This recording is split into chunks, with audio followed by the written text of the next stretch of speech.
Bunlar bizim lülüpüt kızlarmış. Ay gelin neler Mən gel. qız deyiləm. Ha? Qız mən deyiləm. Yok ay görsen yozdursan qaqa. Ben hiç elə söz dedim.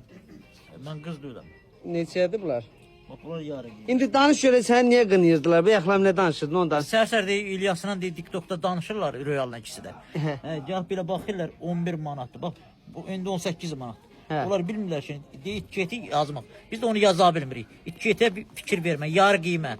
İndi o misal 18 sən neçəyə düşür? 18 yarı böləndə neçə eləyir? Mən deyim, sən savadlı adamsın. Yox 18 yarı böləndə neçə? 9 manat. 9 manata. Hə. Hamısını tən ortadan bölsünlər, hə? Hədir biz bunu dəyişə bilmirik. Hə? Bunu bir də dəyişə bilmirik axı. Bunun ücü bunu vurulur. Siz yarı pullu veriniz. Orada deyə İlyasla Royal yalanla bar bağlı. Bir bar bağlamağı. Biz etiketi dəyişərik. Bəlkə sən nə zarafat elə ola bilər ki, mən yalan danışmıram. Mən dedim təzədən gəlib baxanda bilir. Ha, sizdən düz yeymişsiniz. Hə. Bax onu o Adamdır etiketi da biz səhv dəyişə edə bilmirik bilər. də. Sizdə nə xəbər xanım? Eyni məlumatlar. Axır ki, Real balaca boy qız. Nereden yer? 15 manatdır. Aha.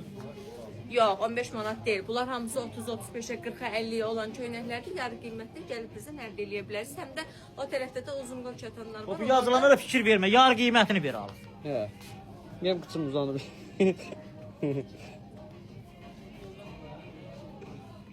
O nə tər çəkilişdir?